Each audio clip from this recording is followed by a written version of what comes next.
Mwongeye kwirirwa bakunzi ba David rwa Empire, mushimiye ko ufashe umwanya wawe ukaba ugiye kureba iyi video. Turi benshi man, turarakaye, turababaye, turi kubeshywa kenshi cyane tubwirwa ko Udire Equipment yagarutse. So man, njye ikintu ngiye kugufasha uyu munsi ntabwo ari ikintu gikomeye cyane, ariko nukitaho kirakugirira akamaro. Sorry. Ukuntu bimeze, ngiye kukubwira ibintu bari kukwereka muri iyi minsi. Ngenda guha proof nkwereke yuko ibi bintu koko wabyizera cyangwa se utabyizera. Man, hari umuntu uri kuvuga ngo twishyure amafaranga, twese turabizi amafaranga aratuvuna kandi hari menshi baturiye. Ari kuvuga ngo twishyure amafaranga tujye muri Udire Equipment tubikuza yacu. Bro, njyewe namaze gukora icyo bita test. Sibyo? Namaze gukora icyo bita test, mfite account yanjye. Bro, kambanze mbikwereke. Mfite account yanjye, njyewe namaze kuba nakoresha icyo bita nakishyura. Bro, nishyuye admin.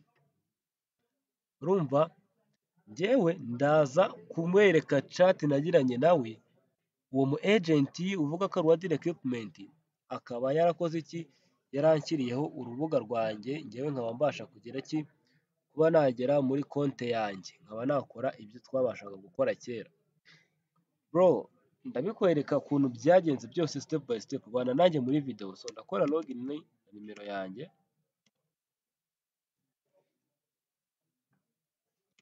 kiremo na password. Sorry, murabibona ko hano ngiye gukora registration kandi account ngiye nsanzwe nyifite.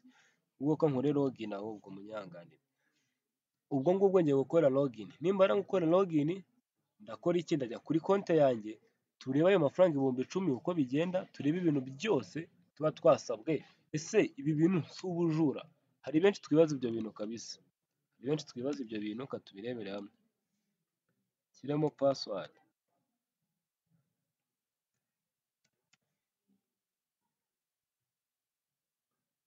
Urabibona ko bambwiye ngo your account is inactive, please wait for admin to approve. Ahangaha bari kumbwira ngo account yanjye ngo ntago iri active, ngo ntago najyaho nyine. Ubwo ntegereje ko bakora iki, bampa ububasha n'uburenganzira bwo kuyijyaho nyine. Wa mu agent njyewe maze kumwishyura amafaranga, ahubwo sinzi impamvu atarakora iki, ataranyamfudwa, atarashyiraho konte yanjye ngo ibashe kugenda yakomeza. So hano hari message nini cyane batanze. Ivuga ngo iki, katurebe ibyo ari byo. Your account is currently locked. Please follow step recover your account and access fund. Hano bavuze ngo account yanjye irafunze by'aka kanya. Ngo mfite kuba nakora iki, nakurikiza ibisabwa kugira ngo account yanjye mbashe kuyijyaho ndebe n'amafaranga. Funds ni amafaranga uba ufiteho. If you don't complete the recovery process in time, your account will be permanently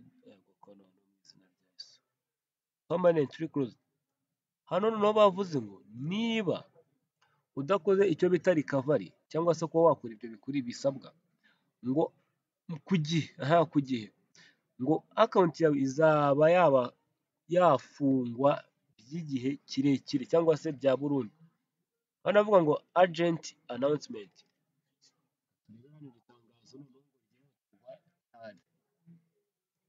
The urgent announcement iravuga ngo to all users who have been activated, please proceed immediately with account recovery process to retrieve your funds from Udire Equipment account before it gets permanently closed. Hano bavuze in Rwanda, bavuze ngo umuntu wese wabashije kuba yakishyura ayo mafaranga, iri ni itangazo rimureba. Abantu mwishyuye amafaranga murebere hano, abatubwira ko ari scam ni benshi, ariko nanjye namaze kujya mu bayishyuye nyine. Ubwo katurebera hamwe icyo dusabwa. Bavuze ngo dukwiye gukora icyo bita recovery process kugira ngo amafaranga yacu abashe kuba yagaruka mbere y'uko icyo gihe cyagenwe kirenga, kuko ngo nikirenga ngo account zacu zizafungwa ku bantu ngo batarakora iki recovery. So hano baragenda bavuga byinshi cyane, baravuga ngo we want to clarify that this process is necessary because all Rwandan phone number have been blocked from being used on Udire Equipment. Hano bavuze ngo kubera ko nimero zose zo mu Rwanda murabizi zari zarafunzwe, tutakibasha kujya ku rubuga, biravuga ngo niyo mpamvu byabashije kuba byagenda kuriya. Ngo This action was taken because their equipment refused to pay taxes in Rwanda, leading to suspension in this country. So ngo ibyo nibyo byabashije kuba byatera urusaku. So kuba byaba byatera urusaku cyangwa se nyine chaos, nyine sinzi ukuntu nabibyita, nyine biteza nk'amakimbirane, urubuga rurafungwa. So hano barakubwira ngo the 10,000 Rwandan francs recovery fee is not a scam. Bavuga ngo 15,000 ngo ntabwo ari scam. None ni iki niba atari scam? Byibaza. It is a required step to resolve the tax issue. Ngo ni uburyo bwo kuba wahandoringa cyangwa se wakuraho ikintu cyo kwishyura imisoro. Additionally, this account will be credited to your baravuga ngo aya mafaranga ngo azajya kuri account yawe balance, nubasha kuba wakora iki, wayishyura n'ubundi uzayasangaho. So ngo to recover your account, ngo urishyura aya mafaranga kuri iyi nimero ya Airtel cyangwa se kuri iyi code. So kadukomeze, contact to confirm payment, your account recovery will be proceeded, and amagambo ye ni menshi namwe muri abantu makuru muzi gusoma. Baravuga ngo noneho ngo icyitonderwa cyangwa se icyihutirwa, the account recovery countdown is running. Once deadline expire, no further recovery request will be proceeded, and no one will be able to claim lost fund. Hano bavuze ngo icyihutirwa twese kitureba, nta igihe iriya ngo hari countdown, iriya countdown iriho, so abenshi mujya muyibona, nanjye naribonye, nibasha kuba yahagarara ntabwo uzaba wemerewe kuba wakongera gukora recovery process yo kwabona amafaranga yawe wari ufiteho ubushize. So mu gihe kadukomeze turebe icyo bita ko hano urabona ko uravugisha wa mu agent, umubwire nyine wishyura amafaranga bagufungurire konti yawe. So ngiye kanjye nkore login, kuko nari namaze kwishyura amafaranga, ntegereze yuko bakora iki, account yanjye nanjye bayigira active, kuko ubu ngubu ndabizi byamaze kuba byabaho. Hano bavuze ngo numara kuba active uraharaba iki? Numara kuba active, amafaranga yawe wari ufiteho, urumva uragenda ukore recovery process yayo. Kandi ikindi, iyo amafaranga 10,000 watanze, ngo uraza kuba wakora iki, wayasangaho. So reka dukore login, niba account yamaze kuba activated turabibona, tugende dukore iki, tube twareba ko ayo mafaranga koko tuyasangaho bya 10,000 twamaze kwishyura wa mu agent. Katurebe login. Iyo ugeze aho ukanda login, then ukajya gukora login nyine tu. So katurebe noneho niba twamaze kwishyura aya mafaranga, katurebe koko uko bikunda. 8838. So dushyiremo password,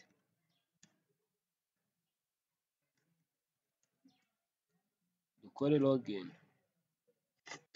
Ubusa yamaze kuba ya activatinga, dutegereze turebe. Boom. Murabona ibi ni ibisanzwe, byo nibyo bisanzwe tuzi kuri Dell Equipment, ibikorwa, ibicuruzwa bihari. So kadukomeze.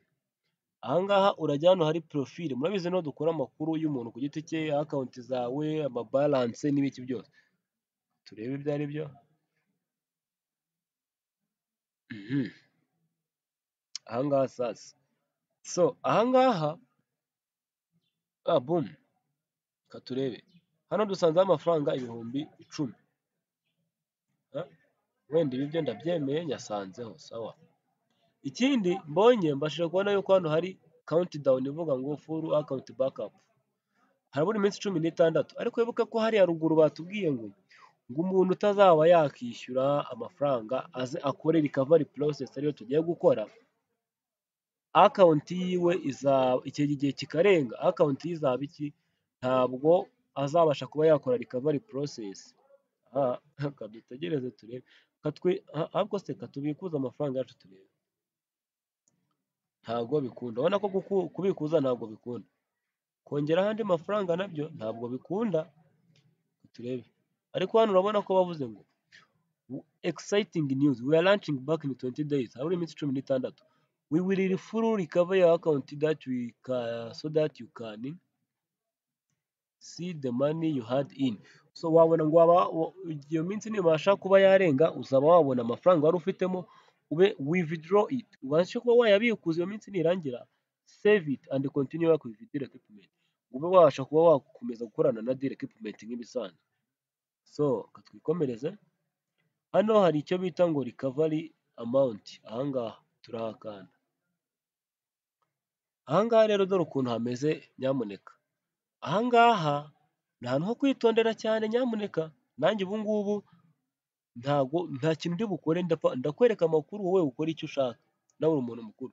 Hano handitse ngo itangazo rikomeye cyane ryavuze ngo direct equipment valued members, ati banyagaciro bantu mukoresha direct equipment, hano hari icyo twita ngo we hope this message funds you well, we sincerely appreciate your patience and resilience during the recent challenge we faced.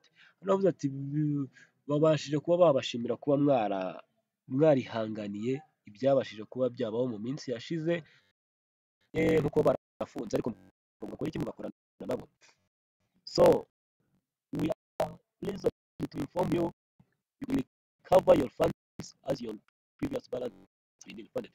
Hano bavuze ngo ikintu kitorero ngo tugiye kuba cyangwa se n'amahirwe cyangwa se bari kukumenyesha yuko ubu rwabo ahangaha ushobora kuba washyiraho amafaranga wari ufite ubushize, then kugira ngo yongere kugaruka kuri konti yawe, ariko proceed please update the amount you have. Ariko icyitonderwa accuracy is critical. Bavuze ati ahangaha kugira ngo bakorere biragoye cyane, kandi ikindi amakuru atari aya nyayo byatuma account yawe isiba burundu, kubera yuko ibi ngibi bizateka sisiteme izakora iki, izaba yabasha kugira iki, yamenya ngo runaka yari afite amafaranga angahe, ese none ashyizemo angahe, ese birabura. Ariko icyo nabwira brother wanjye, sister wanjye, mushiki wanjye, ahantu witonde, kuko buriya kugira ngo ushyireho menshi washyiraho make, kuko ushyiraho menshi turayakujya ubundi barayaturiga wahomba burundu, byatuma barayakujya ugahomba burundu. So igihe cyo nakubwira ahangaha iyo hageze rero ni message uza kuri utu tudomo dutatu tureba, ukajya handitse ngo desktop site, sibyo? Iyo hano harangiye iriya message urayisoma yose, warangiza kuyisoma ugakanda ahantu handitse OK, hano munsi ahantu handitse OK, numara kuba wakanda ahantu handitse OK, urareba icyo cyita kuba waza hano ugashyira ya mafaranga yawe. Ndabona njye nta kibazo telefone yanjye yagize, niba ari connection yasi ikibazo, numara kuhakanda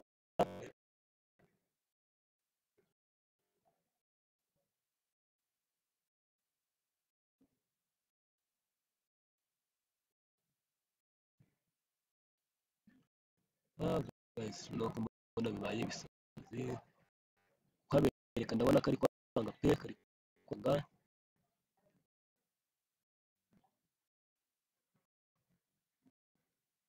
So ubwo ngubwo nibikunda okay, wowe uraza kuba wabibona, ndabona phone yanjye ikibazo yagize. So nubara kuba wakora ibyo byose, nubasha kuba wakora tugakanda uretse nabyo umunsi ukanda uratuza hano kuri hano handitse recovery amount, urasa gushyira amafaranga ufite.